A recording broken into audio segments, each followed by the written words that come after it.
Doctor Arshad Mahmood है हमारे साथ। पीजीआर है डॉक्टर मानुल्लाह। उनके कुछ क्वेश्चंस हैं न्यूरोलॉजी के इन्वॉल्वमेंट ऑफ विल्सन डिजीज से मुतालिक, सो वो हमसे पूछेंगे और हम उसके आंसर करने की कोशिश करते हैं। सर एक क्वेश्चन तो ये कि what is neuro Wilson disease, हम मतलब कि उसको किस तरह डिफाइन करेंगे? पहली तो बात है कि जो टर्म है ना न्यूरो विल्सन, ये करंटली यूज नहीं होती। टर्म यूज होती है Wilson disease with neurological involvement. So जब भी आपके पेशेंट के अंदर विल्सन डिजीज डायग्नोज हुई है और साथ में उसके अंदर न्यूरोलॉजिकल इन्वॉल्वमेंट आई है, that can be Korea, that can be dystonia, that can be एथिटोसिस, तो आप उसको बोलेंगे कि पेशेंट विल्सन डिजीज है with neurological involvement. Neuro Wilson कोई टर्म नहीं है, ठीक है। अच्छा, सिंगल जो मोस्ट डायग्नोस्टिक टेस्ट हम विल्सन डिजीज के लिए कराएंगे वो कौन सा ऐसा टेस्ट है? ठीक है, अक्सर एग्जामिनर आपसे पूछेंगे कि बेटा एक टेस्ट बता दो जिससे आप 100% कह सकते हैं कि पेशेंट को विल्सन डिजीज है। सो वो टेस्ट है जेनेटिक टेस्टिंग। थैलेसीमिया हो, डिफरेंट डिजीजेज हैं, जब भी उनको सिंगल टेस्ट पूछेंगे तो मोस्टली वो जेनेटिक टेस्टिंग होता है। So Wilson disease basically inherited disease है। इसके अंदर ATP7B जीन डिफेक्ट होता है, ऑटोसोमल रिसेसिव डिसऑर्डर है। सो इसके अंदर genetic testing is the confirmatory and single test that can diagnose the Wilson disease. सही सही। अच्छा सर, जिंक एसिटेट हम देते हैं, व्हाई नॉट जिंक सल्फेट, हम क्यों नहीं देते उसमें Wilson? Both can be given, but the safety profile and the side effect profile of zinc acetate is much better than the zinc sulfate. Zinc sulphate से क्या होता है कि आपकी गैस्ट्रिक इरिटेशन बहुत ज्यादा होती है, और आपको पता है कि इसके अंदर हम हाई डोज के अंदर जिंक दे रहे होते हैं। सो जिंक सल्फेट से पेशेंट की टॉलरेबिलिटी इफेक्ट होती है, पेशेंट उसको ले नहीं पाएगा, उसको डिस्कम्फर्ट होगी, डिस्पेप्सिया होगा, और उससे फिर नेक्स्ट मसाइल जनरेट होंगे, क्योंकि इसको तो ये लाइफ लाइन ट्रीटमेंट है। तो इसलिए हम इसको जिंक एसिटेट को प्रेफर करते हैं as compare to zinc sulphate. तो सर ये जो कहते हैं ना कि 24 आवर यूरिनरी कॉपर आपने कराना होता है, तो ये इसको किस तरह, मतलब ये टेस्ट कैसे कराते हैं? 24 और यूरिनरी कॉपर अक्सर क्वेश्चन आपसे एग्जामिनर पूछेंगे कैसे कराते हैं, तो इसमें लोग कंफ्यूज होते हैं। तो इसका तरीकाकार क्या है कि आपने पेशेंट को जब सुबह सपोज हमने कलेक्ट करना है यूरिन 8 बजे से लेकर 8 बजे तक, तो पेशेंट सुबह जब 8 बजे उठेगा तो 8 बजे उसने वॉशरूम में जाना है, यूरिन करना है और अपना ब्लैडर खाली कर देना है।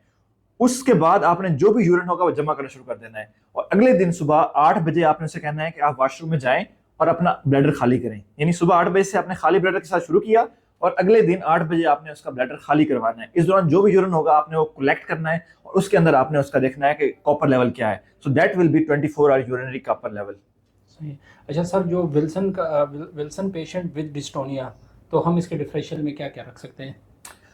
अगर तो आपके पास पेशेंट एक आ रहा है जिसको विल्सन डिजीज आपने डायग्नोज की और सिर्फ उसको डिस्टोनिया आ रहा है, उसके कोई LFTs नॉर्मल हैं, उसको लिवर के डिस्फंक्शन नहीं आ रहे, तो डेफिनेटली आपके डिफरेंशियल के अंदर विल्सन के साथ और चीजें भी आ जाती हैं, क्योंकि उसके अंदर डेफिनेटली आपको अगर शॉर्ट केस के अंदर वेरी इंपॉर्टेंट है, ज्यादा इंपॉर्टेंट शॉर्ट केस के अंदर है कि पेशेंट है जिसको सिर्फ डिस्टोनिया हो रहे हैं, उसकी कोई एज है, क्योंकि विल्सन 5 साल के बाद आती है, तो 7 की एज है, उसको सिर्फ डिस्टोनिया आ रहे हैं, तो उसके अंदर डेफिनेटली आप एक तो विल्सन रखेंगे।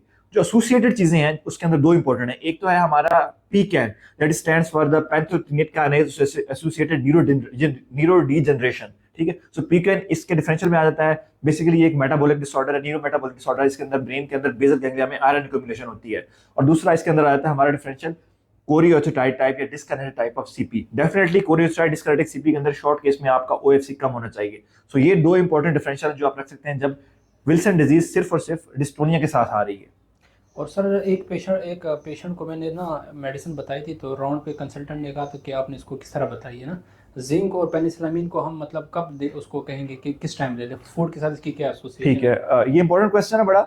देखें, जो जिंक और पेनिसिलामिन दोनों है, एक तो इकट्ठे नहीं देने, दूसरा इनको हम डाइट के साथ नहीं देते। रीजन क्या है कि जब डाइट के साथ देते हैं तो इनकी अब्जॉर्प्शन और इनकी इफेक्टिविटी बहुत इफेक्ट होती है। सो हम कोशिश ये करते हैं कि एक ड्रग को मील खाने से पहले दे दें और दूसरी ड्रग को खाने के बाद दे दें। तो नॉर्मली हम क्या कहते हैं कि हम क्या जिंक को पहले दे देते हैं कि आपने 2 आवर बिफोर मील देना है, और पेनिसिलामिन को 2 आवर आफ्टर मील दे सकते हैं। तो इस तरह इनका जो इफेक्ट है वो मैक्सिमम हो जाता है। सही।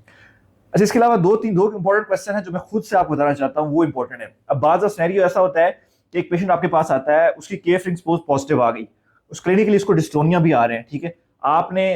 लेकिन आपने जब उसका टेस्ट करवाया, उसके 24 आवर यूरिनरी कॉपर करवाया या फिर सेलुलर प्लाज्मिन कराया या विटामिन चैलेंज टेस्ट करवाया, तो उसका जो है वो नॉर्मल आ गए। तो क्वेश्चन ये होता है कि क्या सिर्फ उसको डिस्टोनिया और KF रिंग के बेस पे हम उसको विल्सन लेबल कर सकते हैं या नहीं कर सकते।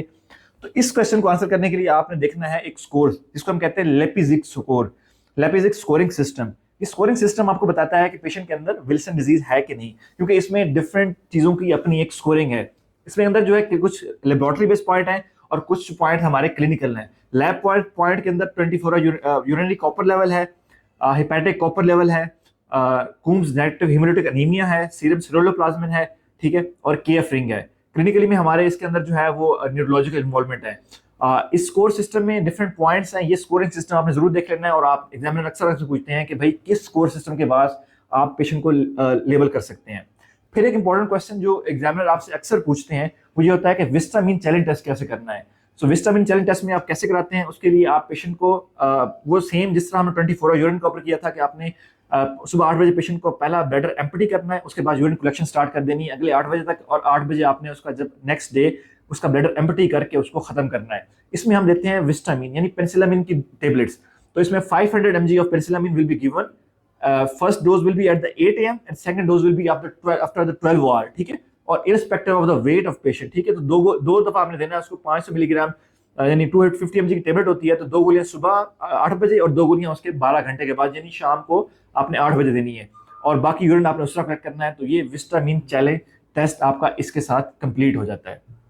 कोई और क्वेश्चन तो नहीं था इस नहीं सर, यही मेरे ज़हन में चलें, थैंक यू। और इससे एग्जामिनेशन से रिलेटेड दूसरी वीडियोस भी जरूर देखिएगा, जिसके अंदर हमारे टॉक्स से रिलेटेड वीडियोस हैं, ईसीजी ईजी की, और बाकी क्लिनिकल मेथड सिस्टेमिक वे में सारी हैं, और शॉर्ट केस कैसे अप्रोच करने हैं। Thank you.